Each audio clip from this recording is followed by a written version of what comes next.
Rev it up and welcome to Cars Yeah, show number 1385. This week on Cars Yeah, we're celebrating the inaugural Chattanooga MotorCar Festival. It takes place on October 11th through the 13th in 2019 at the Westin Hotel and Chattanooga's West Village. Learn more at ChattanoogaMotorCar.com. The main thing is just to be true to yourself. This is Cars Yeah, where you'll enjoy interviews with inspiring automotive enthusiasts. Mark Green is here to provide you with a fuel injection of automotive inspiration. So get in, sit down, buckle up, and get ready for a wild ride here on Cars Yeah.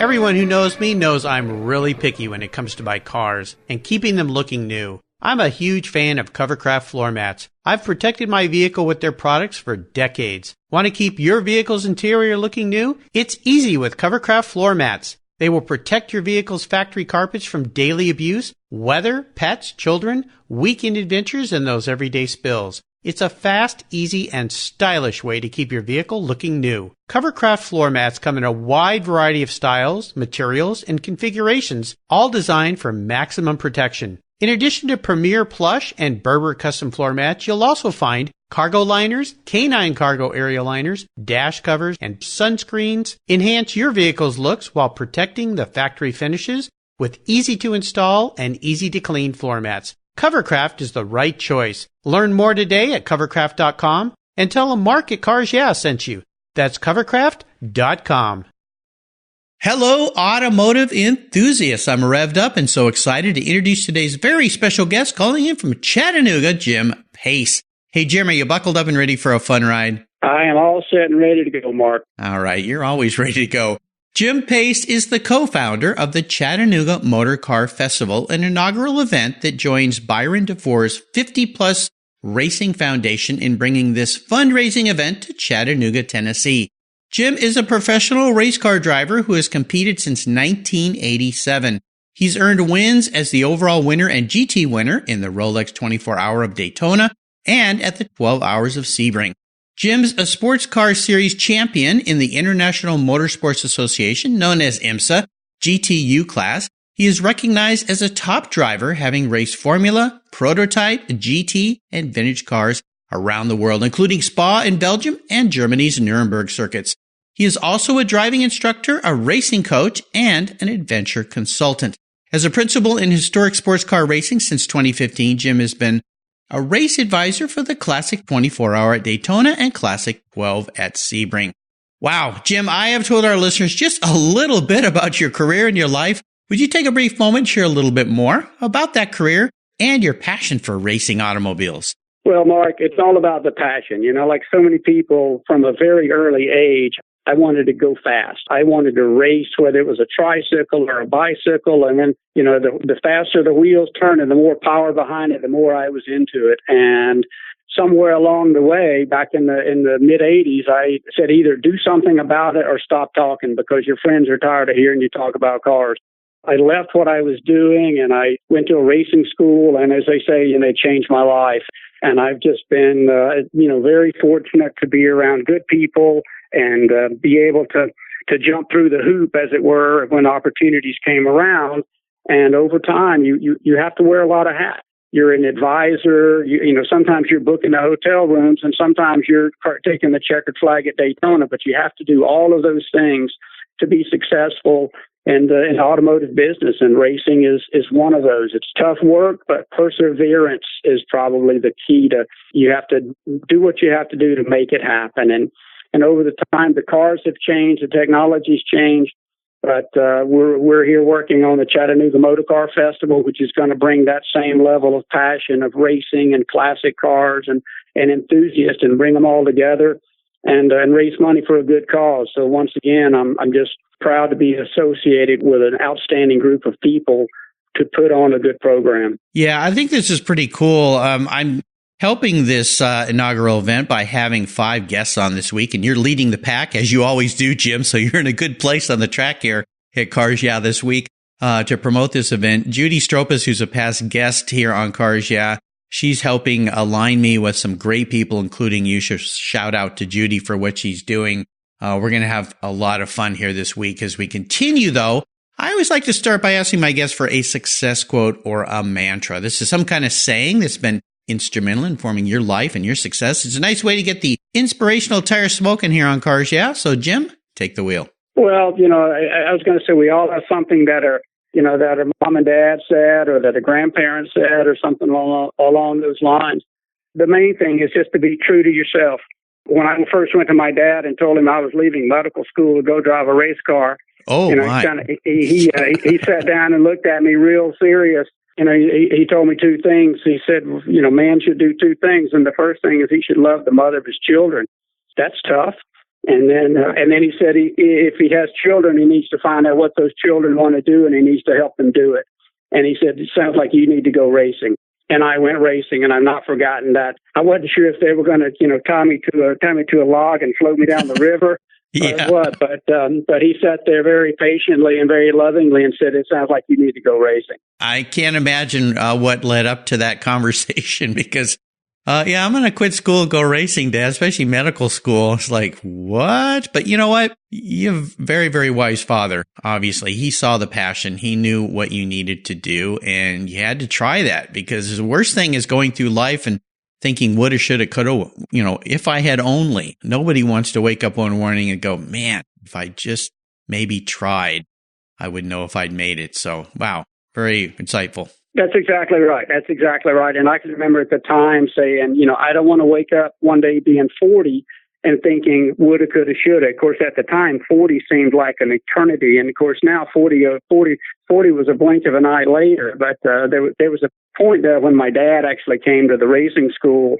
And I have a photo of my dad with Emerson Fittipaldi. This was right after Fittipaldi won the Indy 500. So there's my dad and Indy 500 winner Emerson Fittipaldi, and in racing suits, and they're racing Formula Fords around Sebring. And I thought, that's a worthwhile photo right there, Dad. Yeah. Oh my gosh. Incredible. Well, it's a fantastic story. It's what Cars Yeah is all about. When I started this, I wanted to inspire other people by talking to inspiring automotive enthusiasts that we can prove together that, if you want to go do something, it's possible. And you're my guest number 1,385. So I've had that many people that have figured out that secret sauce to life. Hasn't been easy for everybody. Some people have hit some walls along the way. Some people have had to change course. But you know what? Life is short. Life is fleeting. And you need to do what you love to do. So kudos to you. And kudos to your parents for supporting you. I think that's fantastic. You talked about being a little kid wanting to go fast, even on a tricycle. I think sometimes it's just in people's DNA. Some people are uncomfortable going fast and others have to do it. Would you share a story that instigated this passion you have for racing? Is there a pivotal moment in your life when you knew, I've got to be a race car driver? Actually there is, and it sounds like a movie, but I was about 4 years old.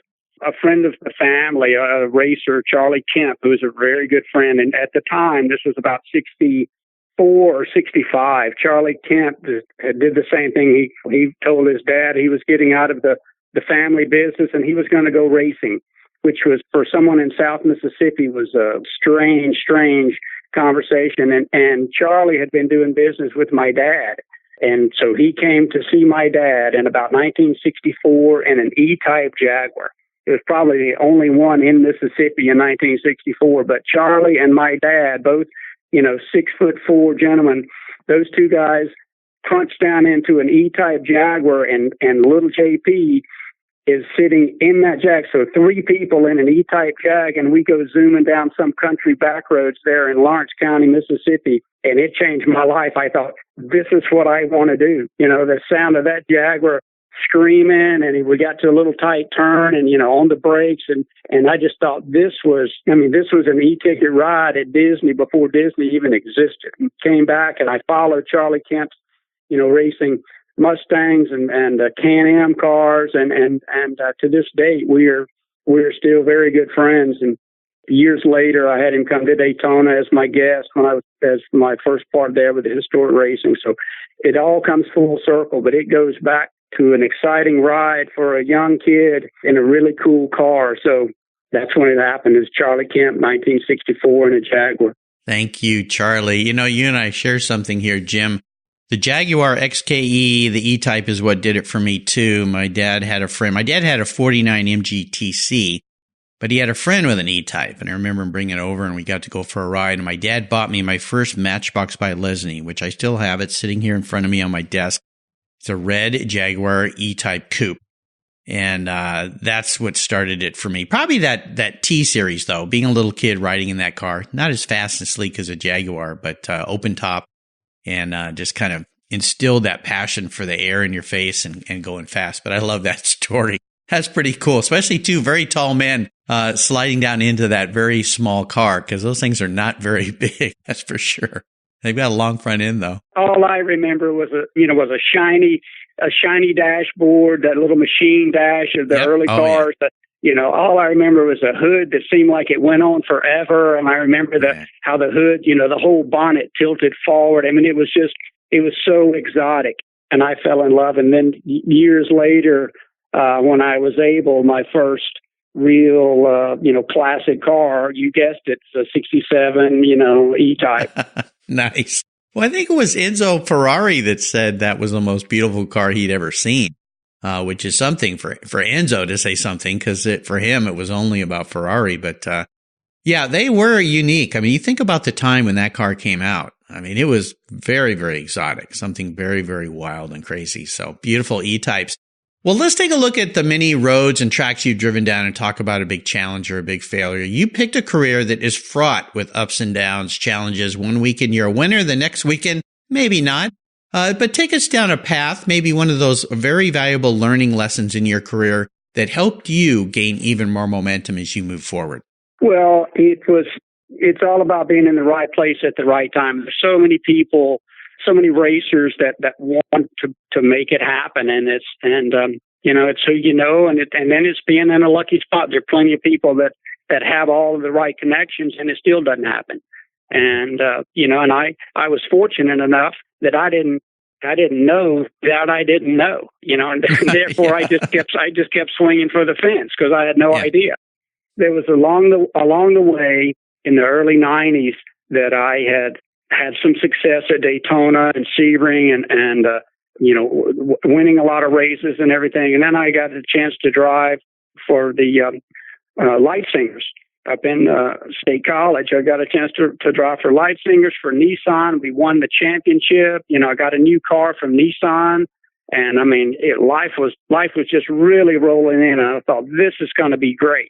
I can't wait for the next year. And unfortunately, the next year, like I said, you can be a champion one year, and then next week you're looking for a job. And the following year was 1995, and I had nothing. I drove a different car every week. I mean, I drove a Mazda one week. I drove a Buick the next week. I drove a Chevrolet the next. I mean, I was going to the track with my helmet. I was leading the point standing among a bunch of heavy hitters. I wouldn't take no for an answer. And I was so frustrated that this wasn't happening. And at one point, the car I was driving and my teammate, the car broke in the morning warm up. So here we are. I'm in the top 5 in the nation for the points, and I don't even have a car. And the team owner literally went and bought a car off the back of a truck. I remember all the names specifically, but he bought the car off the back of the truck, and so we could make this race. It was in Nova Scotia.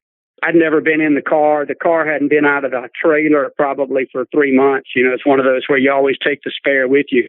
And I start at the back of the grid, never been in the car, and, no radio, no setup, no idea about the gear ratios, no nothing. Just literally kicked the spare and put it in the air. And I went out, and this was one of Jim Downing's kudzu chassis with a big Lozano V8 in it. The thing was a rocket ship. It probably was not legal. It probably wouldn't have passed tech, but I went storming through there, and I am wheel to wheel with the Riley and Scotts and with the 333 Ferraris, and this thing was outstanding for my first tank of gas. And I said, I'll run it till it stumbles, and when it stumbles, I'm coming in, and when I come in, give me some more gas. That was our strategy. Yeah. And, wow. we wound up finishing 5th out of that event, which kept me in the points.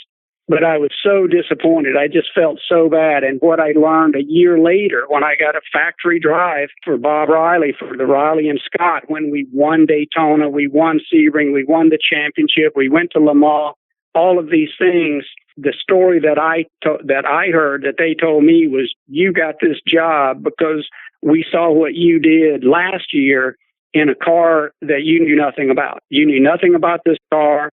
You didn't have anything. And to me, what was the absolute end of the road, the bottom of the barrel, I can't believe the racing gods are frowning on me yet again, as sometimes that happens.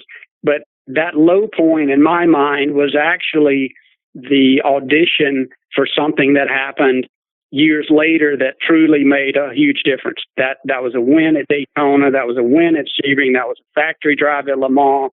That was, that changed everything. So you never know how to read the tea leaves, but that was literally went from what was, what I thought was just almost insurmountable to, that's what got you the job. And had I been there with the best team already and run around and finished, second or third, it's like, well, you should have, you had the best car, you had the best team, you had the best setup, you got a multi-million-dollar budget. You're supposed to beat us.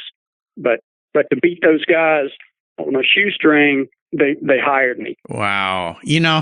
Got goosebumps right now hearing this story because it's such a valuable lesson for anybody in any career path and it's the age old never, ever, ever give up. Just keep trying. And the fact that determination and grit that you shared with everybody at the track that day got you where you got to the next time. And you would have never imagined that was happening at the moment, right? I mean, even for the people that were watching you probably didn't really realize it was happening until afterwards going, wow, look what he did. We need to talk to this young man.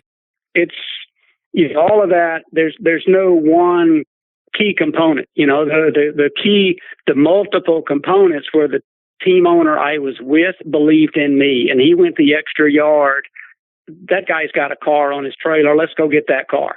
And he came down and the mechanics that were there, I had known from years from driving other cars with other teams. And I'll go to those guys and go, nut and bolt as many things as you can and bleed the brakes. Yeah. That's all the make time sure we there's have. fuel in the tank. Yeah. Oh my gosh. We don't know what gear ratios or we don't know what springs are on it. We don't know where the rev limiter is set. I'm just going to get in it. And, I'm going to get in it and go. Yeah. Wow. What a story. I love it. I love it. That's racing for sure. Well, let's have a little bit of fun and talk about your first really special vehicle. You talk about getting that E-Type Jaguar. Maybe that's the car you want to share here, but think about the first car you got or even the first race car you got in where you felt like, okay, this is real, and maybe share a moment about that ride. The first car I ever had, the first car I ever had was a Willis Jeep. I was, when I was a kid, like I said, I always wanted to go. So, when I was about 10 or 12, I would dream about finding a surplus Army Jeep somewhere. There was a guy in town and a veteran that had an old World War II Jeep, and he would take me for a ride around town, and I'd go by and we'd sit for hours and talk about this Jeep, and he would tell me what the switches did and what this strap was for, and this had an axe over here and had a fuel can there, and I just thought they were, it was Rat Patrol in my own neighborhood. Oh, yeah. I remember that TV show. I love that TV show. I think I have the DVD collection right now. But when I was 13, I bought an old Jeep. And I grew up in the country, so you could do that. But I was 13. I bought a surplus Jeep for $700. And I'd been cutting grass for 50 cents an hour for a couple of years to get it. But I had a Jeep. It was a mess. But it was my shop project. Back when you taught shop class. And so my junior high shop project was to rebuild this Jeep. And by the time I was in the 9th grade, I knew every nut and bolt. I had changed its engine and transmission, and had a shop there. And my dad had said, I'll buy you any manual that you want. I'm not paying anybody to fix anything, but I'll buy you the manual, and you can learn how to repair things. And I had another D-Day veteran there in town that had come back after the war and been in charge of the local motor pool at the National Guard. And he knew, I mean, anytime I had questions, I could go out, how do you rebuild an engine? How do I replace the synchronizers and the transmission, all this kind of stuff. And he was patient enough with a 14 and 15-year-old kid that he taught me all this. So literally, I'm 15 years old, and I know every nut and bolt on this Jeep. I know every switch, every wire, and I just loved it. It was like I said, it was a mess. I had sandblasted it and painted it bright yellow. It looked like a Tonka toy, but I loved it. And all these years later, I still have, I don't have that one, but I have another, I have a couple of more old Jeeps, and I love them. That's cool. Another one of those story. Yeah, another one of those Enzo Ferrari quotes. I believe he said that the American Army Jeep was America's first true sports car. Oh, well, yeah, I could see that. Absolutely. In a very funny way. It makes 40 miles an hour feel really, really fast. Oh, yeah. Yeah, they do in those old things. Was there a vehicle you've sold, kind of a seller's remorse story that you really wish you still had? I think everybody has that. You go back and think about it. For me, I remind myself there was a reason I sold it. Either I needed the money or I got tired of it, breaking down or whatever it was. So there was a reason I sold all of them. But the one, and I've had a bunch of old cars, the one that I would like to have back was my granddaddy's pickup truck. When I turned 16, for my 16th birthday, my granddaddy gave me his work truck. He was dying of lung cancer, but he gave me his truck, and it was as plain as you could get. I mean, I think the only option was a chrome front bumper. I mean, it was a working man's truck, 6-cylinder, 3 on the tree, peg leg differential. I mean, it was not what a 16-year-old kid wanted. I wanted 4-wheel drive and a 327 with a 4-barrel carburetor. I wanted positive traction with a 390 gear. I mean, all of these things.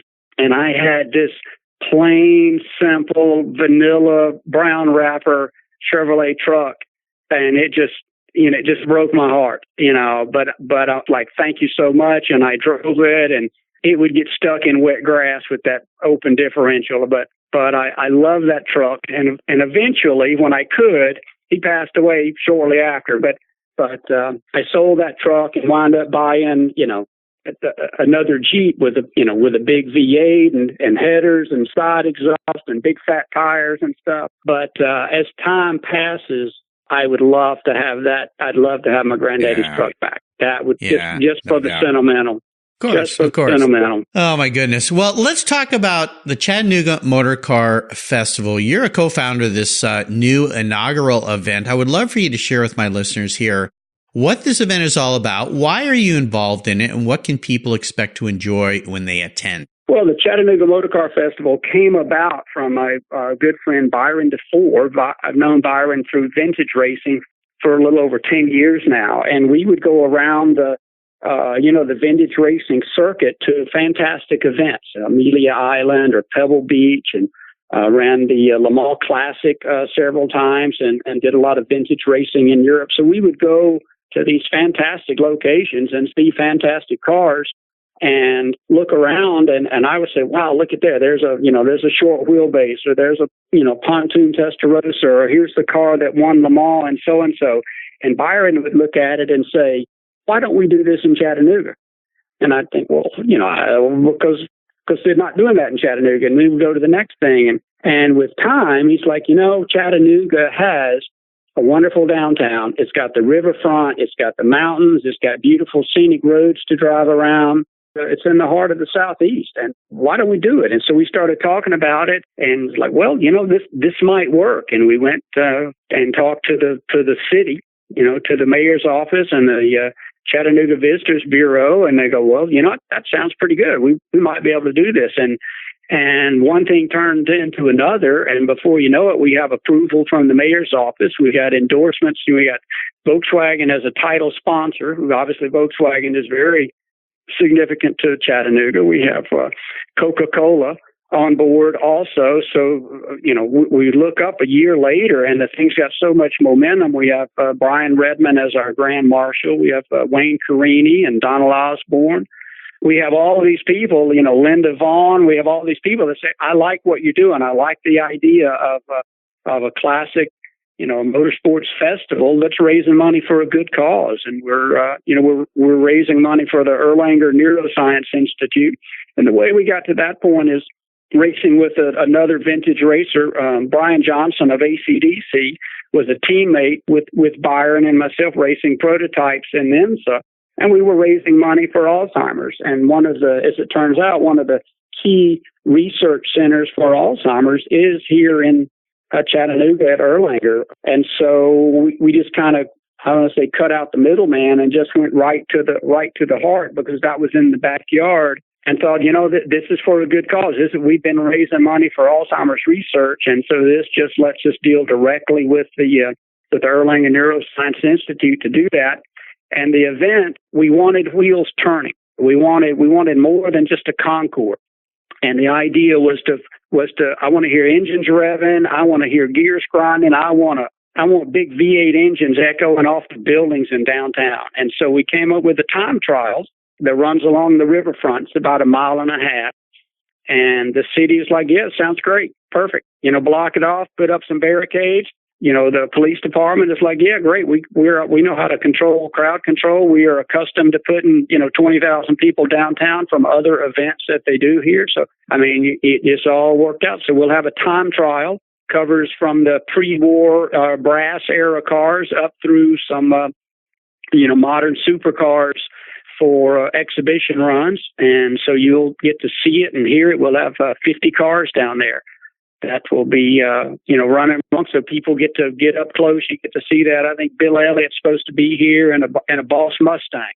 So, Bill Elliott in a hot rod Ford running along the riverfront, raising money for Erlanger. The only thing we need is an American flag flying in the background and a couple of old Garwood, wooden boats down the river.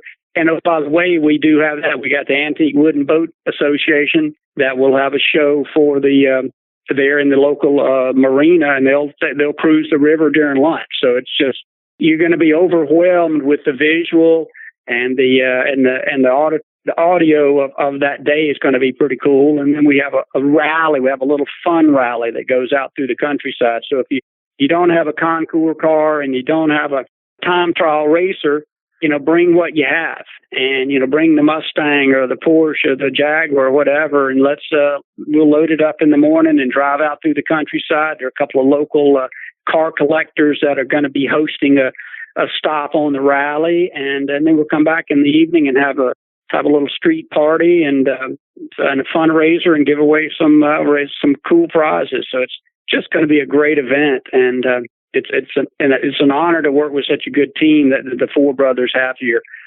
in Chattanooga. So that's what's going on right now. And that's in addition to all the other things that I am fortunate enough to get to do with the vintage racing and teaching racing schools and just, like I say, every day I get up and go to work, I'm surrounded by people that want to be there.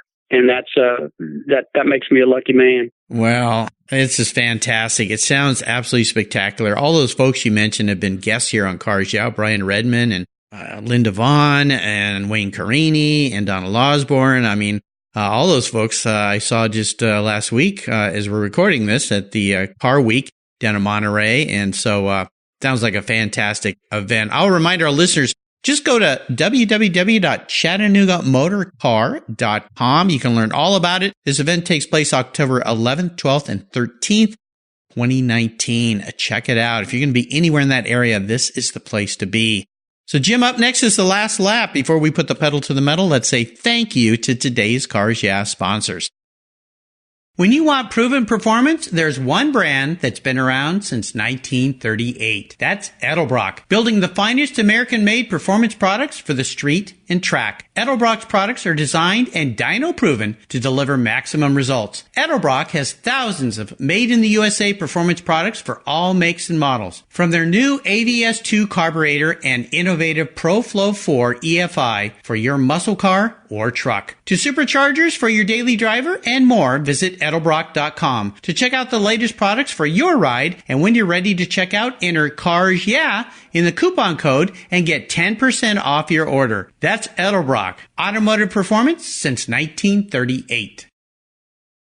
You take care of your cars, but who takes care of your investments? Tune-ups aren't just for engines. Updating your financial plan is important too. Your GPS may take you from A to B, but it won't help you on the road to financial freedom. For that, you need a good co-pilot and a very trusted advisor. Chris Kimball, CFP, is just the man for the job. He'll guide you down that road without driving you crazy. For over 25 years, Chris has helped people just like you and me with their financial planning and investments. With a master's degree in financial services, he is eminently qualified, and he's a car guy too. Learn more at chrisvkimball.com or call 866-ON-A-PLAN.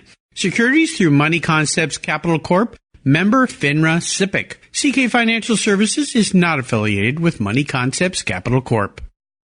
Are you looking for a way to get your products or services into the ears of thousands of automotive enthusiasts around the globe?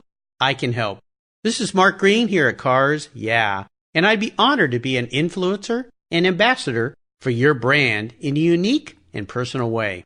5 days a week, thousands of subscribers and listeners enjoy the Cars Yeah podcast and website.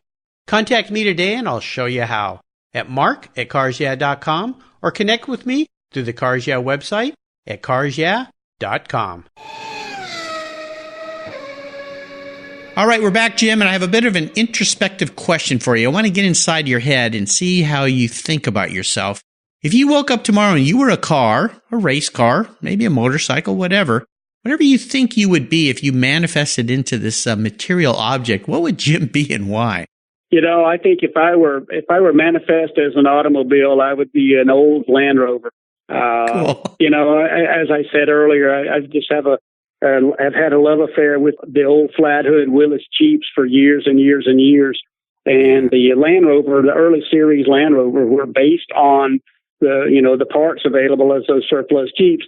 The Land Rover was just a little more civilized, to have doors and a roof and a window and a top and an overdrive. They're a little more civilized. And so there you go. That's probably me. That's you. It sounds like it. All right. We are entering the last lap. This is a place you've been many times. The white flag's out. I'm going to fire off a series of questions and ask you to give our listeners some quick blips of that Land Rover throttle. So here we go. What's the best automotive or racing advice you've ever received? It's the race car is a metaphor for life. And I think that is, if you're not going in the right direction, don't add power. Yeah, but that's one of the greatest. I'm going to write that one down. I like that. Very nicely said. On the racetrack, we call it understeer, and and in life, we call it bad choices. But I think that's the key. I think so. That's perfect. Would you share one of your personal habits you believe has contributed to your many successes over the years? I think you just have to always treat people like you're going to see them again. But then the racing world does that. You have to be careful about, I won't say burning bridges because that sounds intentional, but just realize you're going to see these people again somewhere, sometime. It may be years and years later, but it's a small community and you're going to see them again and they're going to remember you from the past. So treat them like you're going to see them again. You know what, Jim? You're a true Southern gentleman. Nicely said. I like that, the old golden rule. How about a resource? Is there one you have that you think our listeners would enjoy having as well? There's so many that are out there that are available. I mean, through technology, YouTube is fantastic. That would be, nobody would know what that word meant 10 years ago. Oh, but now, if you have a question for anything, for a while there, you just Google it. But YouTube has changed everything from just information available. There's so many times that you're in the garage working on something, you're trying to figure out how to take this out or how does this come out? What's the sequence? And, you YouTube it and boom, there you go. There's a guy taking the dash out of a 34 Lincoln KB. Oh, yeah. It's incredible. I've learned how to do so many things, even around the house, fixing a dishwasher or wiring up something. It's just amazing. I'll tell you a funny story. My son, when he was young, we had a older car for him, and one of the turn signals went out. So I thought, father-son bonding moment. I'll show you how to replace this bulb. And I was standing there, and I'm looking at, how do you get this lens out of this car? And I couldn't figure it out. He's standing behind me, and he reaches around with his phone and goes, Dad, just watch this video. He found it in 5 seconds while I was sitting there scratching my head trying to figure out, how do I get this cover off, this lens cover out of this fender? So it's incredible. How about if I could arrange for you to sit down and have a drink or a meal with anyone in the automotive industry, living or deceased? Who would that individual be? I think if I had to do that, it was actually would have been my father-in-law. I never met him. He died back in the 70s, but he was from Peru. A man named Chachi Dibos. He was the mayor of Lima back in the late 60s, early 70s. When I looked through the cars, he had a 250 short wheelbase that he bought new from Enzo, and he raced it in Peru. He had an Allard and put a Hemi in it when the Hemi first came out in about 52. He ran this Daytona at Daytona in 64. He actually was the first. He was the first foreigner, if you will, to race NASCAR. He ran at Daytona in 59, the first year on the speedway. Oh my gosh. I got a picture of him, the Peruvian racing, and he's right there. He qualified right ahead of Richard Petty and just behind Robbie Flock, or so I can't even remember, Joe Weatherly. But he was he was one of those characters that Bert Levy writes about in all of his novels. Oh yeah. And he was just bigger than life. He was truly bigger than life. Oh my gosh. I met the family. I was racing against the son, and I met the daughter, and I met that family, but I never had a chance to meet the man. But he was an entrepreneur. He was a family man. He was a successful businessman. He was passionate about cars. And when I look and see, there he is with a 250 short wheelbase new, with a letter from Enzo. And then there he is with an Allard and he's, with a 300 SL and all of those, a 906 Porsche. I mean, all of these cars, and he had them new. Cow. And there he is racing at Daytona in 59. I just think that would have been a wonderful man to talk to. And again, I met the family, I met the sons, and I've heard all the stories, but that would be the man that I would sit down and listen to. Oh my gosh. Chachi Dibos out of Lima, Peru. Chachi Dibos. That's fantastic. Wow. What a story. Incredible life. You mentioned Bert Levy. Shout out to him because he just released his last open road book in an audio book form, and he did it in a really cool way. It's kind of like an old 50s radio show with all these voices, and I got to be a voice in the book too, which is kind of cool. So check that out for you listeners that love Bert Levy. He's been the guest on the show a couple times here, and this new audiobook he's released is worth getting. It is a hoot to listen to, as is Bert, of course. He's quite a character. Oh my gosh. Now, how about a book? Is there a book you'd like to share with our listeners that you've read, that you've enjoyed? There is, and I also would say I'm a huge fan of Bert. I've known Bert for a long time, Bert Levy, and he will be here in Chattanooga. He will be here with his audiobook. He'll be there, I believe, with Brian Redmond and with David Hobbs. So they're going to be here. If you're close and you want to get the book and get it signed, Bert loves to sign books. For me personally, one of my favorite books is it's called "Mistakes Were Made, But Not by Me." And I remember there were two authors. I think maybe you can Google the book if you really want to enter. But it's about life. If you have to work for someone or you have people working for you, this is a fantastic book to read because it's all about the decisions that we make and then how we base follow-up decisions on that point. It kind of refers to, we start out on a pyramid, and depending on which side we go down, we continue to go down that side because we have to justify the decisions that we made. And so, we've all heard those situations, but it just addresses the reason that we do what we do, and rather than accept responsibility, we complain about it, but it wasn't my fault. So it's called "Mistakes Were Made, But Not by Me." Fantastic book. Yeah, that book's by Carol Tavris and Elliot Aronson. It's a really, really good book. And it's a good book to give to young people so they don't end up on that path. And they kind of own up to what they're doing and realize what they're doing at the time. So I'm glad you mentioned that book. I think it's the first time that book's been mentioned on the show. And I'll remind our listeners, you can find a link to that book on Jim Pace's show notes page on the Cars Yeah website. Just go to carsyeah.com, type in Jim Pace, just like Pace Car, and that page will pop up and you can click that and it'll take you right to Amazon to buy. All right, Jim, we are up to the checkered flag, and this last question can be a bit of a doozy. Today, I'm going to buy you any cool collector car, vintage race car, something fun for you to park in your garage. But there are a couple rules that make this game a little bit of a challenge. One is you have to drive it. No garage queens allowed here, but I don't think that's a problem for you. The other is you can't sell it to buy a bunch of other toys with. So if you buy, or if you allow me to buy you a very expensive car, you're going to be stuck with it. It's the only collector car, though, you can have in your garage. So you need to choose wisely because you're just going to have one toy to play with. So what can I buy you? I don't have to think twice about that. There are many cars that I love, but for that car, it would be a Duesenberg. It'd be a Duesenberg, dual cal Phaeton most likely, but a supercharged Duesenberg, SJ Duesenberg of about 30 to 32, no question. And I love the technology. I love, the history of the Duesenberg, the brothers building race engines for Indianapolis. It was big. It was fancy. It was the world's mightiest motor car, and 90 miles an hour in second gear. And yeah, you don't have to go fast, but it's got presence, and I would just absolutely, no question. You can. Sometimes my guests kind of throw me off with their answers because they're not what I think they're going to be. I can see why you love that car, but it's quite an interesting answer. I mean, just fantastic cars, and having just come home from Car Week and Pebble Beach Lawn and seeing all the beautiful cars there, I can see why, having gotten to know you a little better here today and listening to your life and your stories. So I've had nothing more pleasure than to go out and find you a 32 Duesenberg. I think that'll be fun. Oh my gosh. Well, Jim, you have taken me on a great ride. I knew this would be a fun ride. I really enjoyed getting to know you better. I want to thank you for sharing your journey in this wonderful new Chattanooga MotorCar Festival.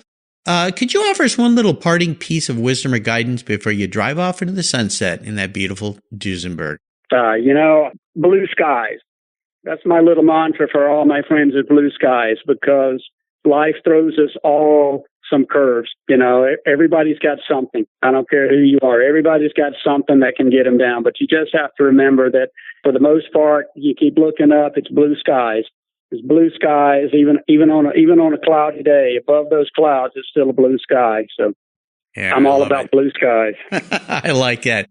Great saying. And again, what's the best way for our listeners to learn more about this inaugural Chattanooga MotorCar Festival? Well, if you go to the website, ChattanoogaMotorCar.com, there should be, there are plenty of questions there, entry forms, buy tickets, VIP tickets, et cetera, and you can like us on Facebook. So there you go. Love to get that out there, and hope to see people here. And feel free to meet us, to meet as many people as possible, because we love cars, we love getting together and talking about cars, and I love.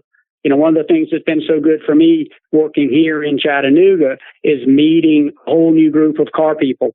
And you realize that the cars are the reason that we get together, but it's really the people that influence our lives. You know what? You're exactly right. I'll encourage all you listeners to check it out, ChattanoogaMotorCar.com. This inaugural event takes place October 11th through the 13th.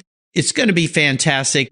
Join Jim and all the other fantastic people at this event. I think it's going to be really beautiful. Chattanooga, what a beautiful place to go. If you've never been there, this is your excuse to go and enjoy it. Jim, thanks for being so generous today with your time, your expertise, and for sharing your many life experiences with the listeners. This has been really, really fun. Until you and I talk again, I'll see you at the Chattanooga MotorCar Festival. Thanks very much, Mark. Great day. You're welcome. Hey, Mark Green here from Cars Yeah. Did you know you can now see me on the Cars Yeah TV show. It's a weekly visit to some of my past Cars Yeah podcast guests, and I take you along for the ride. You go behind the garage door and into their lives, their businesses, and you get to see what makes them successful. With tens of millions of viewers, Cars Yeah TV is making its mark. Cars Yeah TV is available on MAV TV and Lucas Oil Racing TV. You'll find MAV TV on Direct TV, Fubo TV, Fios by Verizon, or you can stream it through Lucas Oil Racing Television online. And they said I only had a face for podcasting. Thank you so much for joining us on today's ride here at Cars Yeah. Drive on over to carsyeah.com to find show notes and inspiring automotive fun. Download your free copy of Filler Up, a fun book filled with gorgeous photographs of fuel filler fun, including quotes from more inspiring automotive enthusiasts. Download your copy today, and we'll see you next time on Cars Yeah.